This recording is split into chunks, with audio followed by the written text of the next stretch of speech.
this and that. Hey, everybody out there, Shawn Day, Higher League Chill. We're on Tuesday, 2:30 p.m. Eastern time. So a couple things. Once we're back in the stride, we got the baseball season for my daughter over. They made it to regionals. They were 1 or 2 games away from hitting the state tournament. They ended up getting cut down by the returning state champion. So we had a hell of a season. So that's all done. So I think we're going to be back on track on Tuesdays, every single Tuesday, going live, doing the podcast thing. Although I've got to change it back down to 2:30 p.m. Eastern. We'll post that. It used to be 4 p.m. Now it's going to be 2:30 Eastern.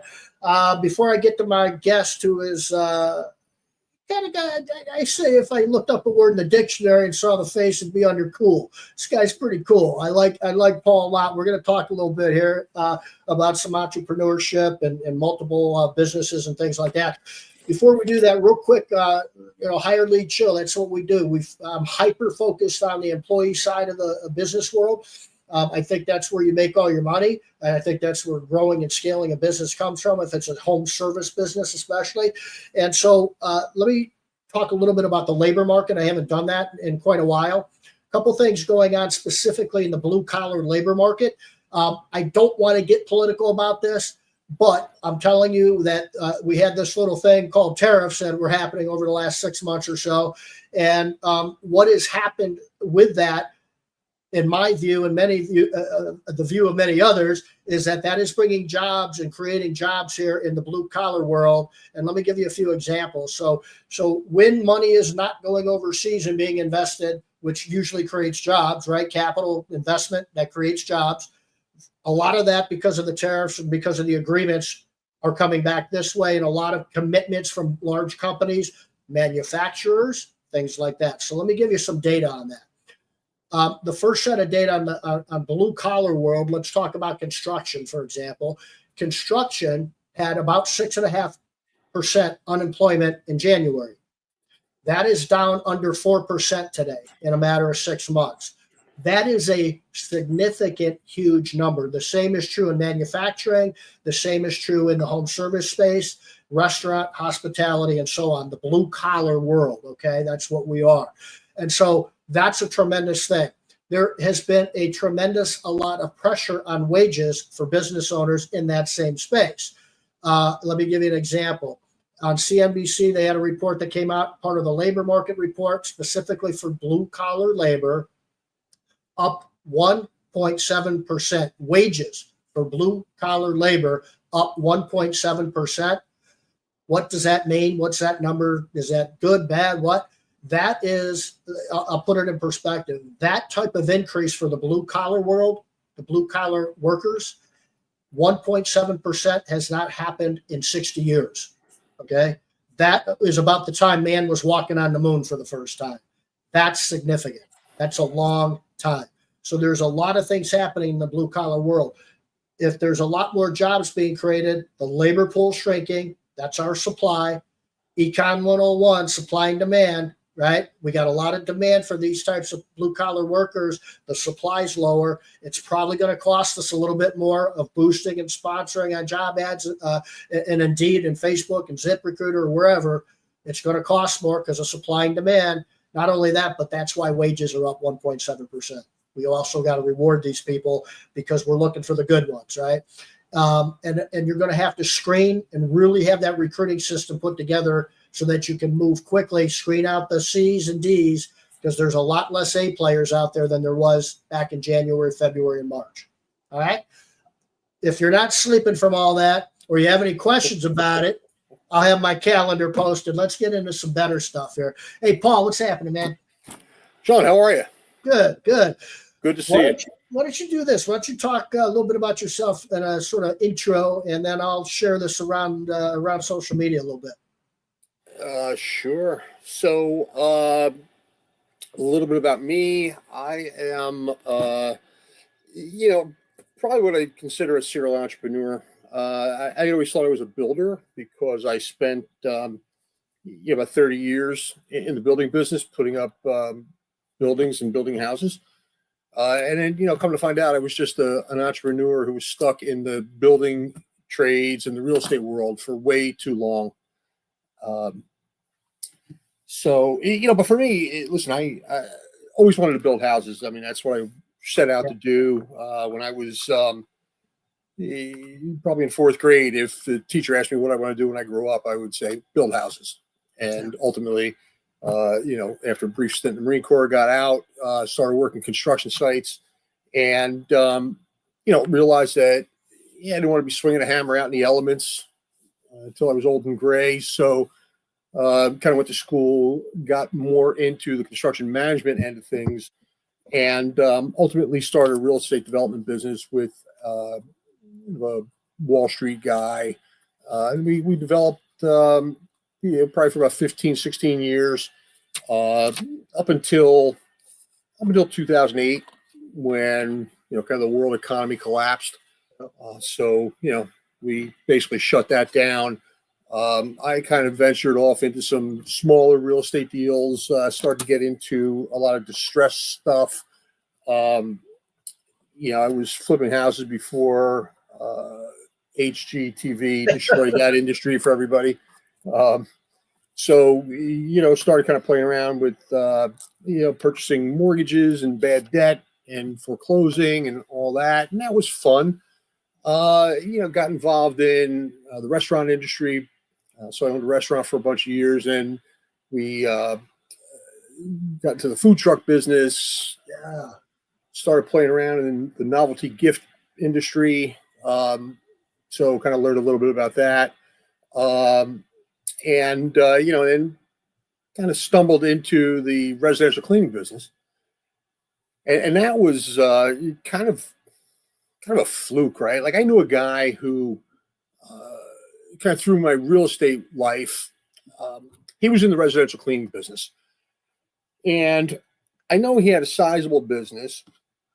He sold his business back in the late 80s for $4.2 million. That'll wake you up. Yeah. And, of course, what I know about the cleaning business now is that, look, he cooked the books and he sold somebody a bag of shit, right? It's just, there's no doubt about it. Right. But anyway, he had a lot of cash. So I had known him about 18 years, 20 years. And, he'd said, hey, if you ever need a partner for a real estate deal, let me know. So there was a building I was purchasing. It was it was a 6-unit building. I was going to do a quick condo conversion. But it was, it was a moneymaker. So I called him up. I said, hey, here's what I got. You interested?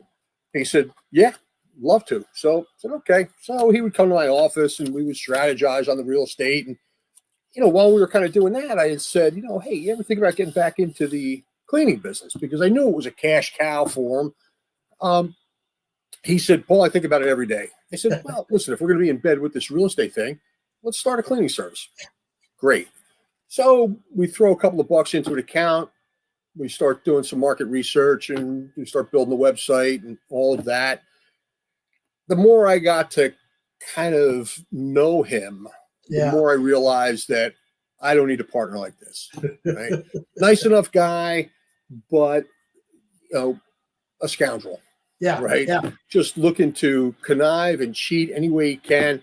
Yeah. And so before we had kind of launched the cleaning business, I had said, I don't know if this is going to work for me. I said, I'm going to move forward on the real estate deal by myself. If you want to take the cleaning business, I said, just write me a check for what I put into it and you can go ahead and start that thing. I said, or I can write you a check for what you put into it, or we could just walk away and chalk it up as a loss. So he said, write me a check. I'm like, okay. So, so now it's like, all right, I'm in the cleaning business. I didn't know anything about the cleaning business. All I was banking on was the fact that this guy sold his business for $4.2 million. So if I could build this thing as big as I could, as quick as I could, sell for as much as I could, I could make some money. And that was the goal. So I went and hired a couple of people and, I kind of went with them and I'm out cleaning. Again, had no idea what I was doing. Right. And it was, I got to tell you, this was, you want to talk about an exercise in humility, right? Now, and it's funny because the woman I was in a relationship with, so she had, of course, fallen in love with this real estate developer who, had this pretty lucrative business, right? And then that all kind of went to shit. But and then and now it's like he's in the house cleaning business, like Right. Now he's cleaning toilets. and and I got to tell you, it was pretty interesting, right? Because when I told her, I'm kind of starting this thing, she's like, you know what, I don't want anything to do with it. Don't bother me with any of this. Right. And referred to it as nonsense, whatever it was. And I get it, right? It's not what she signed up for. But and then like within a year, I mean, we were probably 11 months in business, and the cleaning business is now generating like, we're doing $1 million in sales. That's right? awesome. And she was like, I would have never believed it. Now, of course, when we split up, she came after me and wanted half of it. That's a whole nother story. Right. We'll save that for the next podcast. Yeah. It's like, not nonsense anymore, is it? Right. So, but it's funny because, I mean, we're the cleaning business now. I mean, we're in our 13th year. I mean, I never anticipated being in it this long. Right. Again, build it as big as I could, as quick as I could, sell for as much as I could, move on to the next thing. And, but I got to tell you, it's cash flow, and we've got a great group of people. Yeah. And and we're loving it. And and now the business to the point where I'm able to kind of branch out and do other things. It doesn't require me on a daily basis, which is great. I've got some great staff that handles the day to day. Yep. I mean, I'm in the office, so if anybody needs me, I'm here. And my staff. There's a couple things that I can relate to. I was in the mortgage business for 10 years before I got in the cleaning business, and it's an interesting business. That type of business, at least in the mortgage end, I had some rental houses at one time, but I had like 8. They were all single family, no commercial, anything like that. But specifically the mortgage business, I felt like I was a millionaire one month. Something happened in China, rates went through the roof, and then the phone stopped ringing, and I'm dead the next month. Then it was like, and there was a refi boom where where you were an order taker, man. If you could pick up the phone fast enough, that's just how much money you can make. And at the time, that's just back in the 90s. So like that was late 90s. It just started to get into internet stuff where you can get a credit report much easier. You can get an appraiser. All that stuff was happening online. So it was even faster. And then to your point, like 2008 or something roams around and all hell breaks loose. I mean, that's a hard way for me to wake up every morning. I enjoyed it. There was challenges, but I didn't like waking up every morning wondering because something is happening in China or with bankers, I've got to do what? I just didn't feel like I was in control when I wasn't in control. And so that was tough. Real estate's the same, right? Because interest rates are related. The housing market and interest rates are, and certainly the lending business is. And the other thing too is funny. It's kind of like if you ask people, everybody knows somebody with cancer. Okay, that's unfortunate today because of HDTV or whatever the hell it is. Everybody knows somebody flipping houses now. I mean, it's basically just like that, man. Yeah. It's like 5 different people I know they're flipping houses all the time now and stuff. So that market's gotten goofy. But I just did the whole graduation thing. My daughter's a senior. She's going to Miami of Ohio. So like we had 3 or 4 every Saturday in the month of June, couple here. So all this stuff. So I talked to my wife's uncle who I get along. He's a business guy and a farmer and stuff. So I get along with him real good. And so he's like, I was just talking to a buddy of mine, Shawn, you got to reinvent yourself every 5 years. You got to reinvent yourself. I don't care what it is. You got to do something. He goes big time, not just do strategize different for your cleaning company, but you've got to really invest in reinventing yourself, doing something that's for a couple of reasons. Once, because the market's going to dictate that for you, whether you like it or not. There's always going to be those fundamental principle things that you're always going to have to do, the core value stuff. But if you don't look into AI and you run from it, you're going to get in trouble. If you don't do something marketing wise, you're going to get into trouble. Is Google still working? I don't know. Is Facebook still? I hear Facebook sucks now. Google still, although Facebook used to be this or that. Or you got to maybe come up with some other services, or at least rebrand yourself, maybe, if you're not going to do some of those things. But you seem to take the route of entrepreneurship. I don't know if it's because that's just you get in front of enough people, shit's going to happen one way or another, right? You start talking to people, things start happening. Or is it something where you just kind of burn out on something? What is your story behind that, Paul? Because I kind of I can get bored kind of quick, and burnt out kind of quick on things, and then I need something to get my juices going again. Yeah, I'm the same way. It's I've got to I got to refresh every once in a while, right? Like things kind of get stale for me. And listen, the cleaning business, we have a good time with it. We really do. But it's interesting. You mentioned AI, and I'll share this. I was at a conference in New York City recently. This was at the New York Bar Association. So it was there was a panel,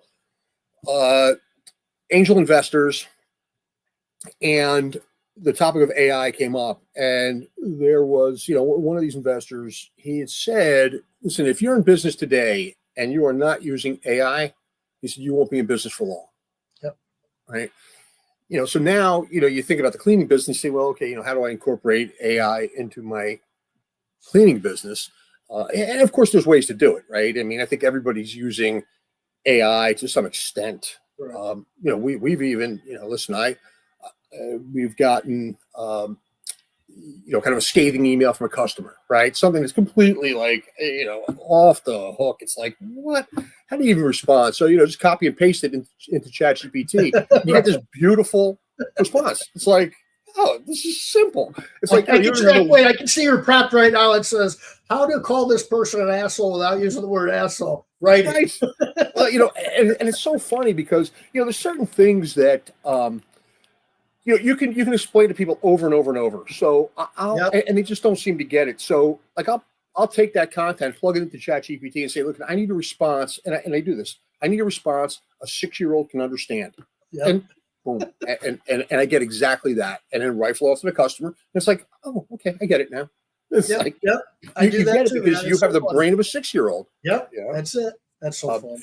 But it's interesting, and look, the cleaning business. And I got to tell you, I remember, kind of transitioning, and when I talked about this exercise in humility, right? So, when I first started the cleaning business, right? So we had an account in a building that I had built, right? Now, the guy that lived there plays for the New York Jets, so he was there with his girlfriend, who was this French model, and I show up there with 2 cleaning techs. And, so the guy said, oh, you seem to know the building pretty well. He said, you have other accounts here. And I said, no, I actually built the building.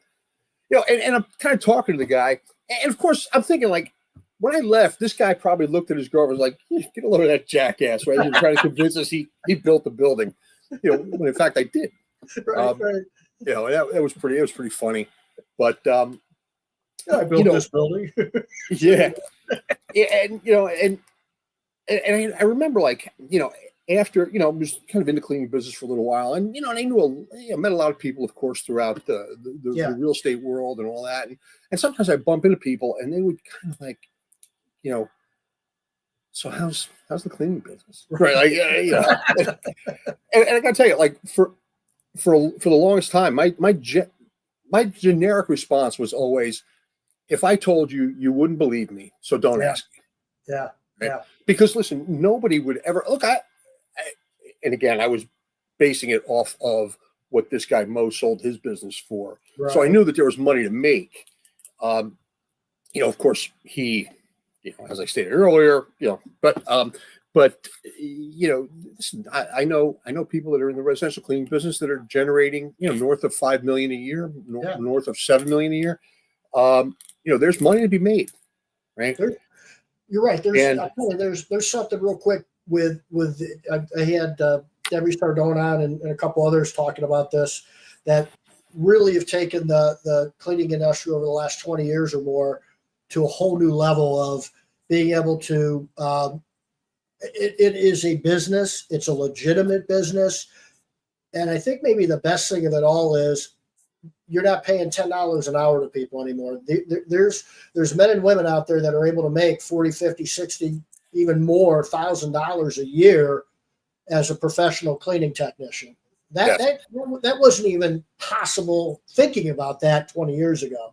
And so to your point, this is a serious way to make money. It's a serious business, and people are doing it by the millions, like you said.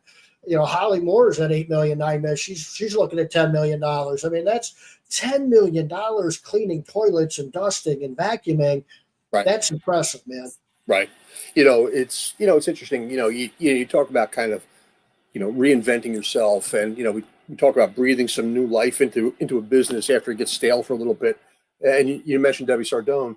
I had gone to one of Debbie's conferences back in 2017. So we're in business a couple of years, doing pretty well, and it's interesting, right? You've heard this saying, right? When the student is ready, the teacher will appear. Right.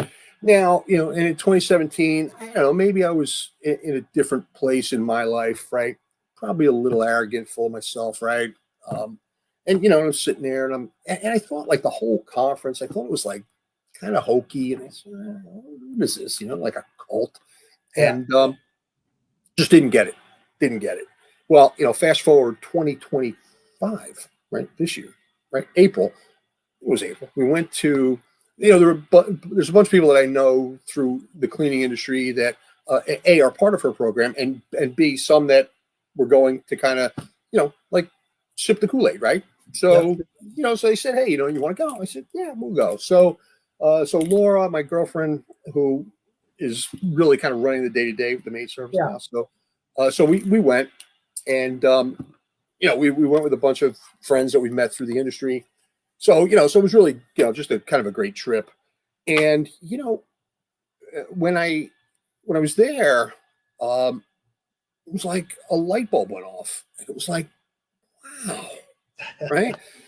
One of the things I always find at a lot of these conferences, it's like, you tell somebody you're going to a cleaning convention, right? Or a cleaning conference, like, the images, and please, ladies, don't kill me for this, but it's like, a bunch of women with mops and buckets, right? Like that's what people imagine. I go to these things and I meet these incredible entrepreneurs. Yep. Right. But anyway, and not to make this kind of a promotion for Debbie, but what Debbie does is amazing. Yeah. And she just kind of blew me away. And Laura, right? So who again kind of manages the day-to-day. I will say, you know what? There's no real way to polish that up. She's cheap. And,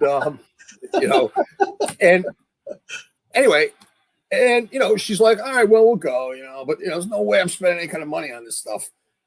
And, I'm kind of like listening to Debbie, and my eyes are on her, and then I kind of glance over, and there's Laura filling out the paperwork. I'm like, what? Sign here. And and I gotta tell you, for me, it's probably what I needed at the time, because it's like, I needed something else to kind of revive this a little bit, and not so much for the business itself, but for me. Yeah. Right? Yeah. Because for me, the day-to-day, after a little while, it gets old, it gets stale. It's like, all right, what am I going to do? So anyway, we started kind of implementing a lot of the stuff that Debbie preaches. And, to what you had just said, last week, one of our cleaners, so we work in teams of two. Debbie's model is solo, so we switched over to solo. So we've got a bunch of solos working out there. And last week, one of our solos, her check was close to $1,100. That's amazing. Yeah. Right. That's huge. And, and of course, we had to kind of, look at it. And we sat down with her, with this employee to kind of go over it with her. And she started crying. Yep. Right. Yep. And Life-changing. touch base on, humility. Right. And, listen, like, I'm at a point now in my life where, I'm humble enough to say, you know what, like, I don't know everything. Right. So, so kind of seek out some professionals. And listen, I've met a lot of great consultants in this industry. Look, Sharon Timberg, we've had her in our office a number of times, training and retraining. I think she's very good at what she does. Listen, it's, it's great. I mean, the cleaning business has been very good. We love it. We work in a. There's something real quick, Paul, that came to my mind when you were talking. Some of the stuff that I do when I go out on a presentation or I talk at an event or something, or I coach some of our clients, is I start my presentation about recruiting out. In the first 15, 20 minutes, I talk about ego and perception. Yeah. And if somebody were to ask me what I thought the number one problem a business owner has in the home service space in recruiting, I always say their ego. And what tends to happen with us is we've been burned so many times if we don't have our recruiting system in place. We've been burned so many times because we just expect to throw an ad on Indeed, get a bunch of applications. We don't really screen. We don't know what the hell we're doing with screening. So we're going to interview some, and then we end up hiring the one that reminds us of our best friend in high school. And so that one's going to be the best cleaner and the best employee. And so then we get burned, and then we get burned again and again and again. And then we get this rigid sort of, you better be worthy of working for me. And so one of the things that we train on is doing a group interview, do a presentation, and the presentation better be the best sales pitch you've ever had as to why those people should work for you, not the other way around. I mean, you pay somebody $1,100 a week. I bet they're producing 70 grand or more a year for you for that $1,100 a week. That's a lot of dough. They got to be producing a lot, probably more than that. I've been out of the business for a long time, but they're producing a ton of dough for you. That's the biggest sale of your life when you hire somebody. And I tell people that all the time. That is the biggest sale of your life, not marketing, not Google ads and not that stuff. That's somebody bringing you 5, 6, 7 grand a year. One client. A freaking employee brings you a lot more. You better treat them like that. You better treat them like the biggest sale of your life. Yeah. It's interesting, right? I mean, look, we've all heard, Richard Branson's quote, right? Yep. And they asked him, right? Like, who do you value more, your employees or your customers? And he said, my employees. If I take good care of them, they'll take good care of my customers. And it's so true, right? Look, because we work in this urban area and our cleaners aren't driving, right? So we have drivers that shuttle and drop off, pick up. So, so we have the luxury of kind of meeting in the office in the morning. So we're, as a company, so we can always, there's a morning meeting, a morning huddle. And, what we do is just, if there's any issues we need to discuss, we do. I pump them up or try to pump them up every morning. Get them out of here with a smile on their face. And I'll tell you, there's a couple of things that, our staff, mostly Hispanic women. Mm-hmm. And let me see. Hold on. Hang on, I'm not going far. Hold on.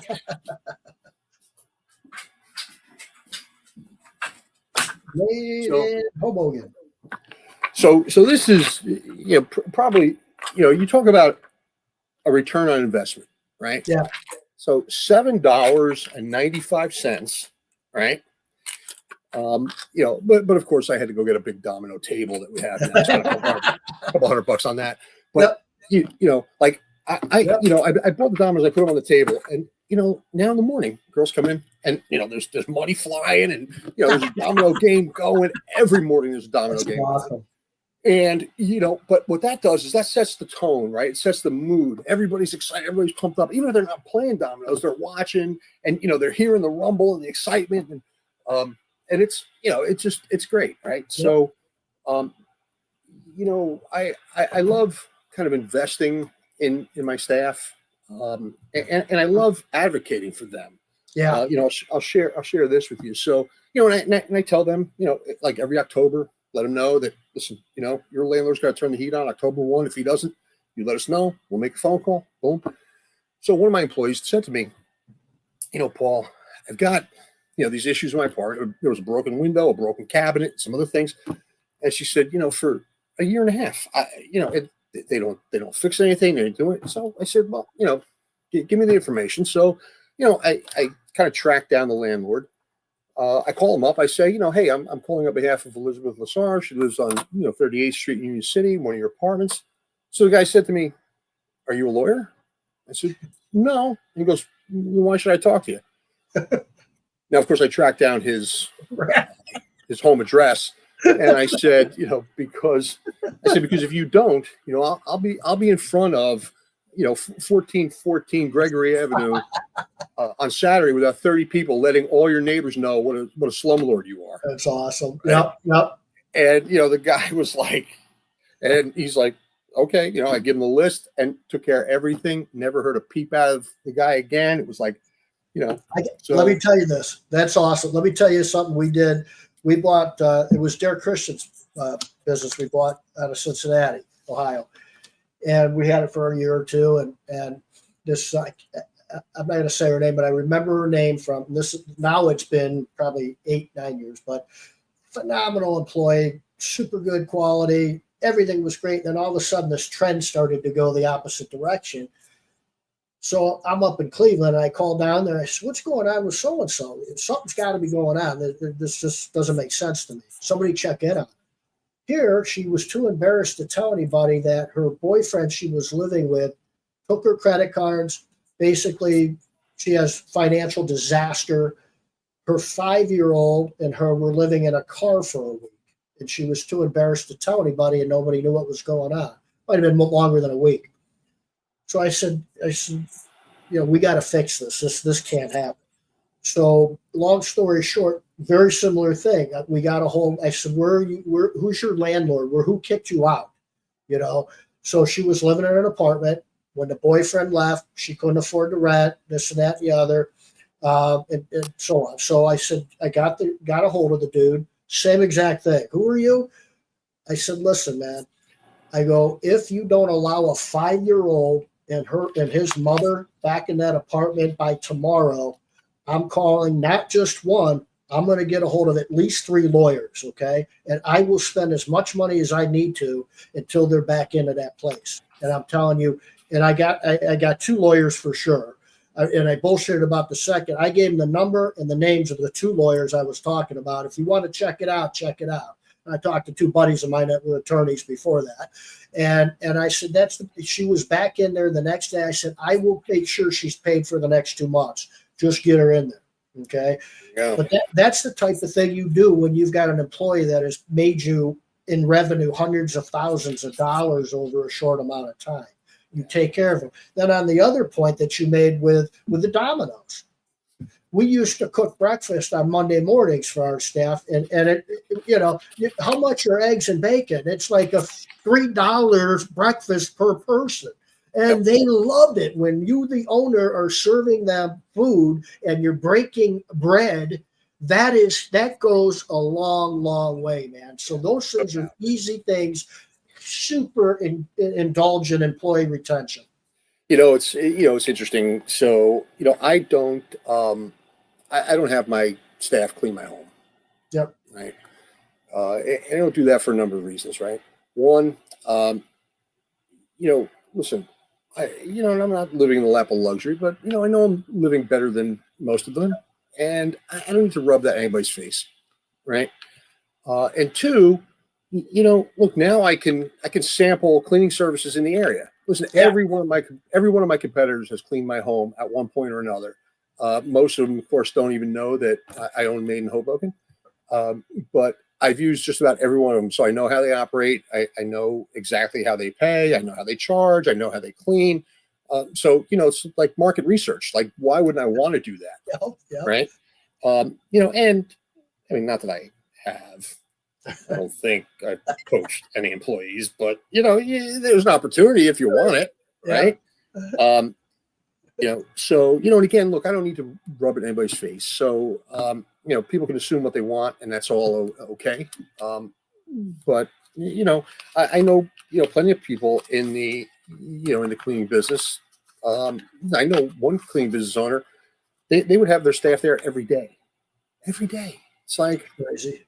All right, it's a little over the top and kind of unnecessary. Yeah, for sure. So let's get into let's transition real quick because I don't want to run out of time on this because it floored me actually talking about this when you and I were talking a couple weeks back. But we started this thing talking about entrepreneurship or entrepreneur or just kind of need to get into some other things. Tell us a little bit about this newer business you got going that has nothing to do with the maid service. Man, let me turn nothing at all to do with the maid service. And again, right? When you think about the mind of an entrepreneur, right? Like an entrepreneur can kind of look at something and kind of seek out a problem and then kind of seek out a solution, right? Yeah. I've always thought about death, dying, and funerals, right? And how we kind of approach this, from a societal issue or perspective. And, look, we happen to live in a death denying culture, right? As if, we don't talk about it. And maybe I'll put some ram's blood over my doorpost and the angel of death will pass right over, right? And, and I always thought about legacy and and the importance of the funeral, right? Like I don't miss somebody's funeral. If there's somebody near and dear to me passes away, I will do whatever I have to do to get to that funeral, because what I know is I'll never get a second opportunity to go to that life cycle event. That's right. I may get a second opportunity, maybe even a third, to go to somebody's wedding, right? Right. But this is one life cycle event that you are not going to be able. You're not going to get a second. You always feel shitty if you don't make it when you knew you could. Right. So so it's always been big for me. Yep. So I'd always thought about creating my own, like kind of orchestrating my own funeral, or kind of producing that. Putting together a eulogy that could be played on on a big screen when people kind of come in. Hey, welcome, thanks. Wish I was sitting over there. Yeah. So so started giving some thought to that, and and again, kind of legacy, right? So my father was a Holocaust survivor, and back in January of 2024, my cousin and I took a trip to Auschwitz. Wow. And kind of walked the horrors of this place. And when my father was there, he was actually farmed out as slave labor to a coal mine. And we went to the coal mine, and it's still an active coal mine. But anyway, and look, you can only imagine, right, the atrocities that occurred at places like this. But one of the things that really struck me is kind of walking through some of these buildings, and like there's just 8.5 by 11 portraits of these anonymous faces of people that were gassed and incinerated, right? What became of them, right? Ashes through a chimney, gone. All that's left is this photograph and a number, right? And I couldn't get that out of my head. And so I started thinking about kind of legacy building. So anyway, I was probably on the plane ride home, kind of put a pen to paper, started kind of jotting down these thoughts and these ideas, and came up with this concept, this idea of putting together a website where people can go and kind of make all their end of life arrangements, right? Get all of your affairs in order. And, we've heard this, and many people have experienced this, right? Somebody passes away, and because we're this death denying culture, death is always comes as a surprise, right? Even if the person dying, has been suffering from cancer for the last 13 months, they're 92 years old. You know what? It's like, because we don't talk about it, right, it's always a surprise. So, and now there's a family left with all of these loose ends that they've got to kind of figure out. Yep. So put together kind of a questionnaire, right? So you can go and you can fill out this questionnaire, fill in the blanks, check the boxes, and you can create a funeral plan. And this works for the logistics of the funeral itself, right? Do you want to be buried? Do you want to be cremated? What do you want done with your ashes? Would you like some readings? Who would you like to read them? Name your pallbearers. Here's what I want to wear. Here's the casket I want. All of that. You fill out that form, and then when you're done, the platform will email you back a hard copy. So now you have that. You can share that with your loved ones, with a funeral director, with an attorney, whatever it is, right? So there's no guesswork. Everybody knows what you want. So we took that same logic and said, well, you know what? Let's put together a will builder. So now we've got that and an advance directive, right? A living will. So now within the platform, you can go in, you can map out your funeral, you can create a will, you can create an advance directive. And this is really all about just kind of taking care of all this stuff so that your family can mourn and grieve as they need to without killing each other, trying to figure out what you wanted. You'll assign kind of an executor, we call it a wish keeper, through the site. You'll invite them through the site. You'll send them an invitation. They'll accept. This is how you vet them, and they'll have limited access to your account while you're alive. Their key role is to enter the date you pass away. Once they do that, they have full access. So, and they can then carry out these wishes that you've kind of mapped out in I Made the Arrangements. So you can add as many contacts as you'd like. You can create a notification of passing. So you can put together an email. Once your wish keeper enters the date you pass away, all of your contacts will get an email from you. Man, is that brilliant, man. Right. Yeah. And, listen, you probably had this, this situation once in a blue moon or once in a while. It's like, bump into a family friend or an old college buddy. They tell you about the passing of a mutual friend. Man, I wish I would have known. I would have loved to have gone to the funeral. That always happens. But you didn't know because there's some family who had 24 to 48 hours to put this thing together, and you just got overlooked, right? Unintentional. You can securely store all your account information. So now your family knows, here's all the accounts I have, close them, boom. Cell phones, electric bills. Anything. Yep. Gym memberships. Here's the passwords to my email accounts. Here's the password to my cell phone, everything. Cool. Bank information, insurance information, whatever it is. You can, we have a feature we call Final Thoughts. This is where you can go in and you can actually choose a contact and you can queue up emails or text messages to go out after you pass away. Right? That can be real cruel or really, really sentimental. Right. I mean, listen, you talk about getting the last word. I mean, it doesn't get any better than that. Right. But, if you, maybe you want to queue up emails or text messages, birthday wishes to your children every year, right? Man, is that cool? I think about this, if somebody's, they're terminal and they know that they're not going to be there to walk their daughter down the aisle. I mean, how beautiful could that be, right? To rifle off and, the day of her wedding, she can kind of read this. And, So, and then ultimately, you can kind of create an online legacy.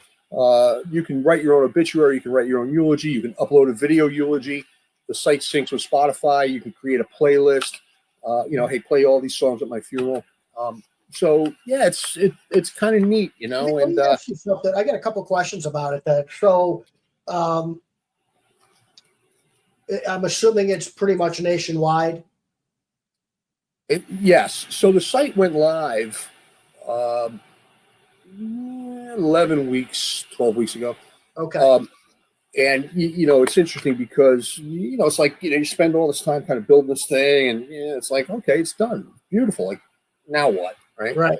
And So what we're doing is we're really marketing this now as a kind of group benefit to large companies, right? As part of their health and wellness package or their benefit package. So that's what I've been kind of working on now, like trying to tap into that market, which is huge. I mean, it's a huge industry. Yeah, it is. We've had some success, and it's really encouraging. So, that's amazing. But again, right? It's how did you think about that, Paul? You obviously, if you knew people, that's an easy conversation, or maybe referrals from a rabbi or a pastor or something like that. Maybe on sort of a small local scale that's kind of easy to think through the marketing. How'd you come up with the idea to go after sort of that secondary market with a larger scale? You think about it, right? Like, I'm looking for the masses, right? And it's like when I had this food truck business, right? It was like, okay, so you can go and you can park by the beach and you can sell a hot dog at a time. What we did was we would go to we went to a hospital, right? So we and we parked outside this hospital. And this was crazy, right? So we parked this food truck outside the hospital, and and then we're banging it out. And anyway, then like one day, like somebody comes to the truck and they say, hey, they want to see you in the boardroom. Oh shit! I'm like, what? So I go up into this boardroom at this hospital, and there's like 4 directors, and the president or the head of the hospital sitting around this boardroom table, and they said, have a seat. So I sat down. I had no idea what they wanted. They said, we got a problem. I said, what's that? He said, you're killing our cafeteria numbers. Right? And I'm like, I said, listen, with all due respect, I said, aren't you in the business of saving lives? Right. Don't you have more important things to worry about than selling your mac and cheese? Like, and the guy looked at me, he said, this is serious. I'm like, holy crap. Yeah, man. Said, okay. But again, right, target the masses. So so thinking about that, and what I did was I kind of like put my foot in the water. There was a benefits expo in Boston. So I had kind of reached out. This was about 6-7 weeks ago. I reached out, and they had one booth left at this convention. I was like, okay, I'll take it, right? So within 3 days, I had to go get a booth made, and I found a local guy in New Jersey who did it, and I throw the stuff in my car, and I drive up to Boston, and set up this booth, and dude, it was like, wow. So first of all, I started to learn a lot about this industry, but there were brokers that had come by, and I kind of walked them through this thing, and they were like, this is amazing. And one guy said, I have a client in Florida. He said, I'm going to see him after I leave here.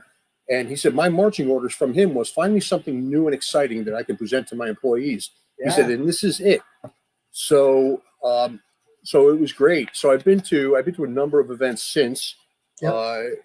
I got invited to Minneapolis and had a keynote speaking commitment there, which was great. In front of about 250 HR directors. Nice. So I'm excited about it, and I'm interviewing some salespeople now. So we're really looking to kind of blow this thing up. So awesome. It's cool.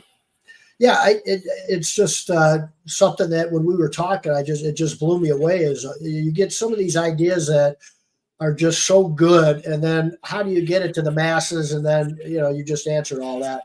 That's a lot of times, how do you scale something? How do we get this out there? How do we make people aware of it? And it's it's just a brilliant idea, but it's one of those things where we don't like talking about it.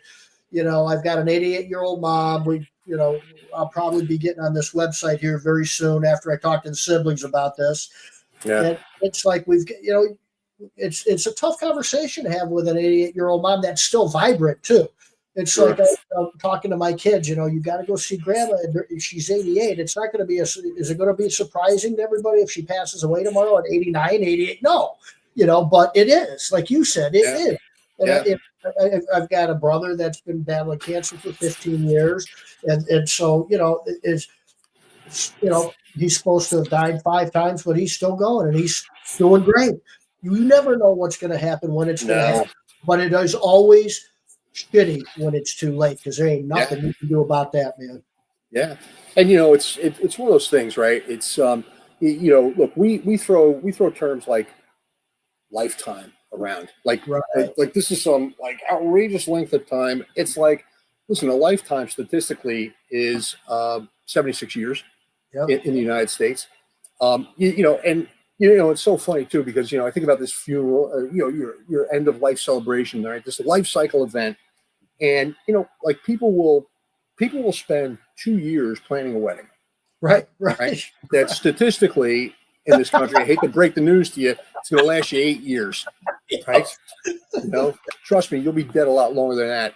So, but nobody wants to plan this, and and this is because, and I don't know if it's arrogance, I'm not really sure, right? But again, we just think we're gonna live forever, and as of 2025, right? The number is this: 24% of Americans have a will.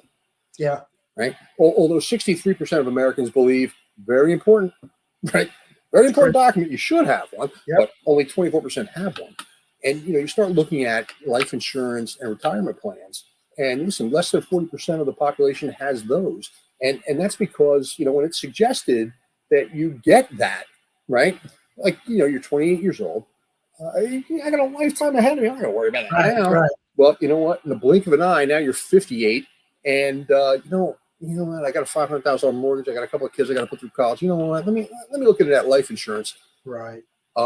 Sorry, but you know what? You got a pre-existing condition. You're priced out, uninsurable. It's like, huh? And the same with retirement, right? It's like by the time people wake up, it's like, okay, you know what? I'm 55. Maybe I should work on a retirement plan. So you reach out to a financial advisor and you say, all right, look, here's the deal. I want $2.5 million when I'm 65. Right. Like, okay, you got to put $8,000 a month away for the rest of your life. It's like, what?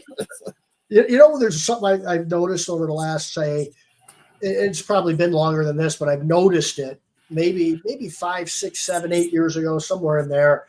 There's a lot of people that are now doing. Yeah, we're not doing any type of service or anything. We might get together in 3 or 4 months and do. And it's like, where did that all? When I was younger and when I was a kid and when I was a teenager, back in the 70s and 80s and stuff, there was none of that. If somebody passed away, it was a big kind of celebration of life, or the whole family got together afterwards, right after. Right. You did the ceremony and all that. That really isn't the case all the time anymore. And I tend to think it's because it's a pain in the ass, maybe expensive, but we don't have our ducks in order. How much this is going to take and all the time. And I think more people want to do that and have that, but they just don't have the time anymore. They think they don't have the time anymore, and they certainly don't have the organization with all the stuff that goes on in our lives. And this is something I think that would bridge that gap where you can do what you want to do and stop, worrying about it. It's in place. It's ready to go. Yeah. And it's true, right? It's like, again, because nobody wants to talk about it. Right. Right. Look, today, people are opting for cremation. So, a lot more. And, so, you're not confined to a house of death, this cold, sterile funeral home. Yeah. Like, you know what? Like I tell my kids, like, take me to the beach. Here's what I want. Here's the food I want. Here's the music I want, and you know what? And I want people to, look, don't wear black, right? Floral prints and, and laugh your asses off.